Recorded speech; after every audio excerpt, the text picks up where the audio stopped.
जालना 1960 पासून असलेली जिल्हा परिषदेची प्राथमिक शाळेचे अतिक्रमणमध्ये जालना तहसीलदार यांचा अजब गजब नोटीस देऊन अतिक्रमण हटविण्याचा इशारा।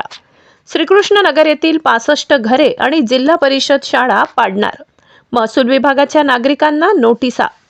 जालना जिल्ह्यातील व तालुक्यातील पानशेंद्रा शिवारात होऊ घातलेल्या सीड पार्कला रस्ता देण्यासाठी जालना देऊळगाव राजा मार्गावरील श्रीकृष्णनगर येथील जिल्हा परिषद शाळेसह 65 नागरिकांना घरे पाडण्याच्या नोटिसा देण्यात आल्या आहेत। विशेष म्हणजे सरकारी अनुदानात बांधकाम झालेल्या जिल्हा परिषद शाळेसहित शासकीय अनुदानातून बांधलेल्या अनेक घरकुलधारकांना या नोटीस आल्या। त्यामुळे येथील नागरिक संतप्त झाले असून या नागरिकांनी या रस्त्याला प्रखर विरोध केला।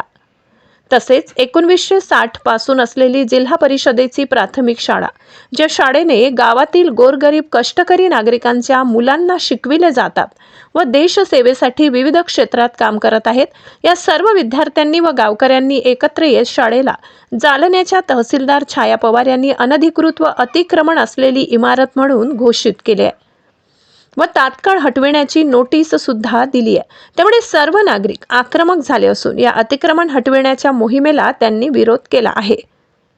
यावेळी घटनास्थळावर जाऊन वंचित बहुजन आघाडीचे कार्यकर्ते विजय लहाने यांनी घेतली गावकऱ्यांची भेट। 65 घरांना पाडण्यासाठी महसूल विभागाने नोटिसा काढल्यात। विशेष म्हणजे यात काही घरकुलं सुद्धा आहेत बांधलेली। आज तलाठी मॅडम नोटिसा दिल्यात, काय प्रतिक्रिया आहे गावकऱ्यांची? तलाठी मॅडम न सांगता आम्हाला नोटिसा दिलेल्या, नोटिसा देऊन न दिल्याने समजा इथं 1960 पासून शाळा आहे, याला 20 वर्ष झाले डेव्हलप व्हायला। प्राथमिक शाळेला इथं 101 मुलं शिकत आहे, अशी शाळा कुठंच पाहायला भेटणार नाही।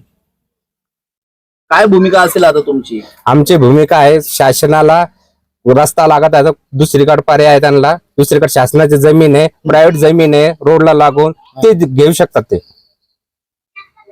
विजूभाऊ श्रीकृष्णनगर येथील 65 नागरिकांना नोटिसा दिल्यात अतिक्रमणासंबंधित। विशेष म्हणजे ती जिल्हा परिषदेची शाळा 1960 पासूनची, त्या शाळेला देखील नोटीस देण्यात आली आहे। तुम्ही भेट घेतली गावकऱ्यांची, काय भूमिका असणार आहे? आणि खूप दुर्दैवी घटना आहे कारण की 1959 ची शाळा पाडण्याचं काम या ठिकाणी केलंय। जिल्हा परिषदेच्या शाळेकडे पहिले लोकांचं शासनाचा असं धायधोरण आहे की बाबा जिल्हा परिषदेच्या शाळेतले लेकरं शिकावं, सगळं काय करावं। इथे एवढी सुंदर शाळा या गावामध्ये आहे, श्रीकृष्णनगरला हायवेला लागून गाव आहे आणि या गावामध्ये एवढी सुंदर शाळा असताना ही जर शाळा पाडण्याचं काम इथलं जर शासन करत असेल, इथले जिल्हाधिकारी करत असेल, इथला तहसीलदार करतात, या घटनेचा आम्ही निषेध करतो आणि आम्ही त्याला जॉब विचारण्यासाठी आता वंचित बहुजन आघाडीचे कार्यकर्ते त्या ठिकाणी जाणार आहे।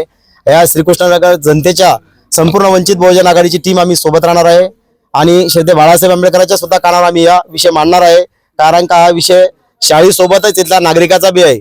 कारण 1959 पासून हे लोक एक 2 पिढ्या या लोकांच्या उलटून गेल्या आहे या ठिकाणावर। आता या बाबाची एवढी वय बघू शकतो तुम्ही, त्या बाबाला म्हणजे बाबाची वय आता 70च्या 80च्या करीबीत आहे आणि त्या बाबा आता सांगत आहे की बाबा आमच्या लेकरं शिकली, मी पण या शाळामध्ये शिकेल आहे। म्हणजे लक्षात घ्या तुम्ही आता की एवढी जुनी जर शाळा पाडण्याचा प्रयत्न करत असाल तर यांनी घरात बांधून म्हणजे पोटाला दोऱ्या बांधून या लोकांनी एक पायी जमा करून या ठिकाणी घरं बांधलेले आहे। काही घरं RSCC बांधलेले आहे, काही रमाई आवास योजनेचे घरकुल मिळाले, म्हणजे घरकुल दिलेले सुद्धा शासन याला पडत आहे। ही सुद्धा दुर्दैवी घटना आहे, असं काही व्हायला नाही पाहिजे आणि असं जर होत असेल तर वंचित बहुजन आघाडी या इथल्या श्रीकृष्णनगरच्या जनतेच्या पाठीमागे खंबीरपणे उभे राहणार, आम्ही इथं मोठं आंदोलन उभं करणार आहे। 120 घर